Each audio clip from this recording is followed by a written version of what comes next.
Hey, I'd like to welcome you to another episode of Mission Matters. My name is Adam Torres, and if you'd like to apply to be a guest on the show, just head on over to missionmatters.com and click on Be Our Guest to apply. All right, so today I have Elisabeth Ness on the line, and she is a co-founder over at Good Porpoise Productions and also a co-creator of Lady Kings of Texas. And this particular interview is part of our Take the Lead Women series, which we're doing to support the Power Up Conference, which is happening on August 25th and 26th in Washington, D.C., the same as Women's Equality Day. And you can get tickets at thepowerupconference.com, or you can check it out at taketheleadwomen.com and learn more about what Gloria Felt and Take the Lead organization is up to. But first, Elisabeth, hey, welcome onto the show. Thanks so much for having me, Adam. All right, so a lot to talk about here today. I guess just to get us kicked off here, let's start with the conference. Like, how were you originally connected to the conference? Like, how'd you get introduced to Take the Lead, Gloria Felt? I know you were one of the Take the Lead 50 Women Can Change the World in Media Entertainment, and you were part of that fellowship back in 2018. But where did all this start for you? Yeah, that's a great question. I haven't had the opportunity to attend this conference, and I'm really looking forward to it this year. I'm grateful that they're naming me the Maximizer, which is Power Tool number 3. So Power Tool Champion number 3. Use what you get. I love the ethos of Take the Lead. It's a wonderful organization. It's devoted to preparing and propelling women to leadership positions in various industries. And as you mentioned, my particular fellowship was for media and entertainment. Last year, 2 members of my cohort were honored at the Power Up Conference, and they had a wonderful time, Dr. Nicole Haggard and Rosser Goodman. And this year, I'm going to be joined by more of my cohort members. Joy Donnell is phenomenal. She's one of my fellow Power Tool champions. And Jyoti Sarda is going to be there, who just made the film Lily about Lily Ledbetter. And Alicia Ontiveros is going to be there. She's phenomenal. So I'm really excited to be reunited with these amazing women from this cohort and get to be inspired by being in a room filled with people who are ready to develop and help each other and support to create the courage to lead. We need courage in leadership right now, more than almost ever. So I just really think that what Gloria Felt is doing is so necessary and so phenomenal, and I'm grateful to be a part of it. That's wonderful. What draws you to take the lead in general? And obviously, as you mentioned, you have some connection this year. The Maximizer, I mean, that is just a great title, first off. I'm like, that's a story title in itself, right? Yeah. It sounds I'm getting superhero vibes, I feel like. Yeah. Yes. And I superhero love that energy. It sounds like... Go ahead. Yes. But I love that it sounds like a superhero, because when you think about it, any attribute that makes you different is your superpower, right? You're phenomenal at interviewing people. You're a great connector. That's part of your superpower as Adam, and it's a locus of power for you. And for anyone, if we can just figure out where our loci of power are, we can embrace them, we can harness them to get where we want to go and figure out who we want to collaborate with. And I love the idea of it being our superpower. It makes me so happy.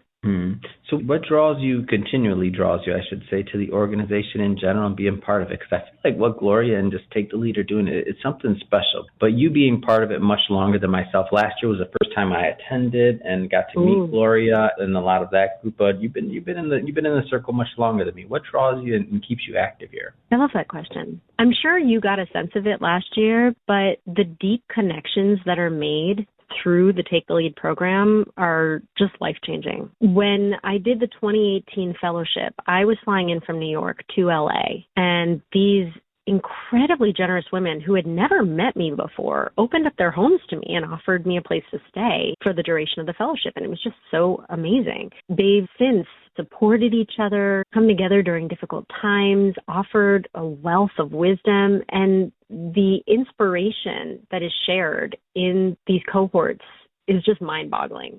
Each woman comes with their own set of experiences and knowledge, and the way in which we interact is we're placed in vulnerable positions where we get to really understand and know each other and figure out how we can help each other. And I've never seen it replicated successfully anywhere else.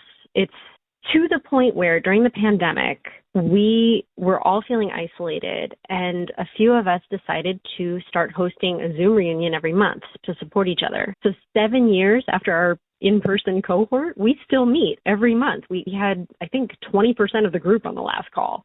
And we also support each other in person. Two amazing members of the group created the film Lily, about Lily Ledbetter. And all of us in our various cities around the country managed to get people together to go and support it in person. That's just not something that you see in a lot of programs. I will also say, I don't know if this was something you got the opportunity to experience last year at the conference. I'm hoping they do similar exercises at this year's conference, but in my fellowship for Take the Lead, they did this amazing exercise, which was you write down a timeline of your life, and in it you put when you felt your most powerless and when you felt your most powerful. And as you do that and you reflect on your life, you realize that the times when you felt the most powerless directly were catalyzing everything that you needed in order to get to the times when you felt most powerful. And I love that insight, because you do have what you need, but sometimes when you're feeling powerless, when you're feeling impotent, there's an energy that comes out of it. There is a need, there is a realization perhaps as to what you really want when you thought you wanted something else. And there may be a realization of, wow, I have a deep well of ability in this arena, or a deep emotional ability in this arena that you hadn't realized before. And somehow, if you can figure out, instead of focusing on how to get where you want to go, focusing on who, focusing on what your assets are, what is it that you already have, what are your resources, what are your knowledge and skills and talents, and who do you know? Who wants to support you on your journey? Who do you want to support on their journey? Who can you collaborate with? And it all can come together to bring you to those points where you are operating at your peak, when you're at your best. And realizing that in that amazing exercise really helped me figure out how to use what I've got to do all the things that came after, whether it was during the pandemic or even with this feature film that I'm now making. That's awesome. And I think that's a good transition as well. I do want to get into your production company, so the Good Porpoise Production. So first, maybe just talk a little bit about your company and what inspires your work. I love that. Yeah. So my company is Good Porpoise. We have a sense of humor and also a love of marine wildlife. It was started in 2014 by my now husband, Ed Ness, and myself. I'm a co-founder.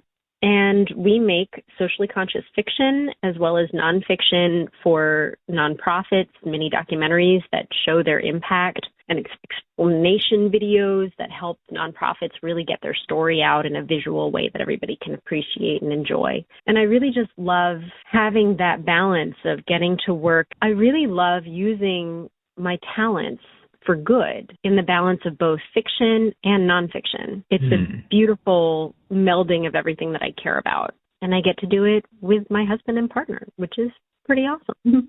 How did you come up with the idea originally? Like, where did that start? I'm just curious, because it's such a great idea. And I love when someone, takes their ability to go out there and then you have a really specific niche. I think it's amazing. Like, how did the idea come about? Thank you. Honestly, it came because somebody we knew mentioned that her nonprofit was having trouble elucidating what it is they do in a way that would get the most amount of financial support possible. And Ed and I realized, wait, this is something we know how to do. We are storytellers. We're very good at storytelling, especially in a video medium. And so we helped out that nonprofit and figured out the best and most impactful way to tell their story. And that particular video blew up. It was such a hit. And from then on, every single year, we help nonprofits with their galas, with everything. And the people I get to meet doing this are absolutely inspiring and incredible. And the work itself is so fulfilling because there's a tangible result. At the end, you are telling a story that should be told. And people get to hear it and respond. And if that response means that they get enrolled in the mission and they decide to help out, all the better. Now, I know you have a film that you're working on right now, and I know there's not too much you can tell us, I think, but I do want to get into the point of at least the model of what you're doing. And some of the films, whether it's this one or others, and that concept of funding by donations and crowdfunding, I find that highly inspiring for other creators out there that have ideas and have things they want to make. And I think it's awesome because you're kind of letting the people that would be ultimately consumers of this content to vote with their dollars. I think it's a great idea. That's exactly what it is. You so totally get it. And that's part of the beauty of it, is that the people who are going to be receiving it, they're craving this story. I'll take you back. I'll take you back to March of 2023. This was when the WGA Writers Union went on strike. And as a result, and soon SAG-AFTRA followed, but as a result, film actors were out of work. And I was in an acting class that was online, phenomenal acting class with Leslie Kahn. She's an amazing teacher. And her students are constantly working actors, but we were all finding that we were out of work. And so we said, gee, should we make our own work? And I got on the class WhatsApp and I said, all right, who actually meant it when they said that? And two of the most amazing women, Giovanni Cruz and Carly Christopher, raised their digital hand and they were like, me, I actually mean it. And their working class had always been absolutely fantastic. I mean, I trusted them. I respected them. I've known them for years. So the fact that we were going to go on this journey together was really exciting to me. And add to that, by then I'd already made 63 short films and digital series with Good Porpoise. Wow, so, that's a significant amount. Congratulations. That's called a catalog, a body of work. Thank you. So I was ready to make a feature. I was so ready. And so that concept of using what I've got, the maximizer superhero, that's what we decided to do. We realized we were storytellers. We could harness those skills.